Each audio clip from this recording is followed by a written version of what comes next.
how would you advise a recent graduate to approach social justice in the workplace while he's employed by a senior who's old-fashioned, like you say, who doesn't really think that way? How would you advise a junior per se to be absorbed in the built environment industry where he does support social justice?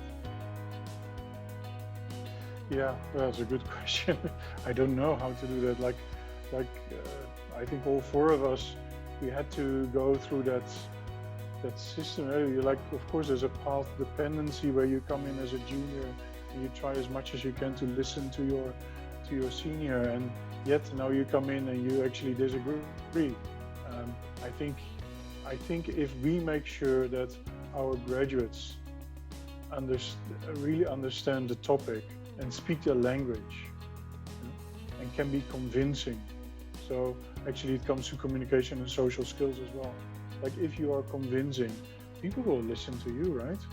So, and take small steps, like convince a colleague to go into a certain direction in a small step in an existing project. And next time make sure that in your bidding it's already taken as an explicit step, and then the third time you're actually proposing to write the bid documents for your senior. And so maybe you can slowly but surely influence their thinking. But again, those standards, they can be a problem, because if government particularly tenders, and they tender with traditional systems, and now you are a graduate from Pretoria or Johannesburg or Cape Town or KwaZulu-Natal, doesn't matter, and you have actually learned new 4IR technologies to do things more cost effectively and perhaps more equitable. So how can you now propose to use certain techniques that have not been asked for by your clients, being the government?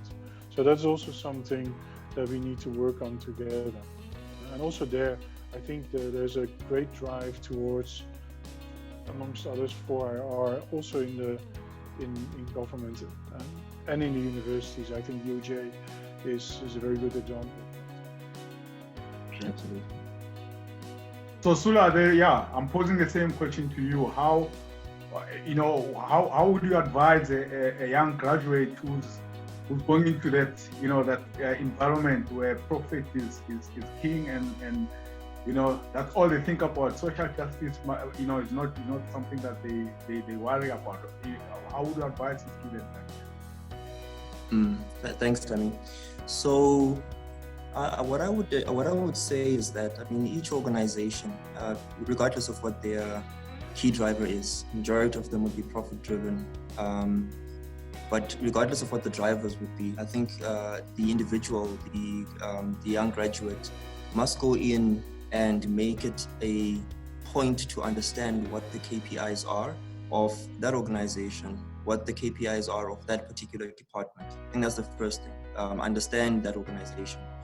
The second thing I would say is then understand, identify the community involvement projects that organization has been a part of, because typically these organizations are given tax breaks to participate in CSI projects. So your whatever the CSI projects are that they participate in.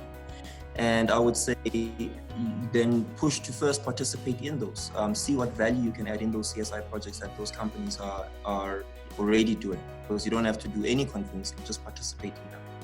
The next thing I would say is, whilst then participating in those CSI projects, find ways to add value in such a way that those CSI projects can potentially become potential profit-making projects, and there are examples of how this has actually taken place. And in that way, you are actually providing more value to the particular company, because you are then making those CSI projects even more sustainable.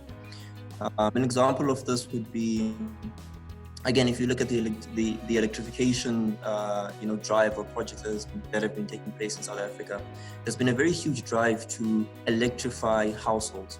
Everyone needs to have basic access to electricity. There wasn't as big a drive to then, to look and say, well, what about the small bakeries or the small businesses that are actually situated in the rural areas but are not necessarily households. Because the moment you can actually look and say, well, this needs about 3 or 4 times the quantity of electricity, but by electrifying that particular business, you are actually able to stimulate economic growth. You might provide business opportunities for 2, 3, 4 additional people. And by doing that, you're actually driving demand. As small as it can be, you're driving demand to increase demand, making the whole system more sustainable. And I think that we as graduates, or the graduates that are coming in, need to bring in that diverse mindset to say, first, participate, find out areas where you can participate, and then think sustainability, think how you can make this thing in such a way that it can be attractive to the company, bring a little bit of more money, and holistically, sustainable towards the continuation of those particular projects.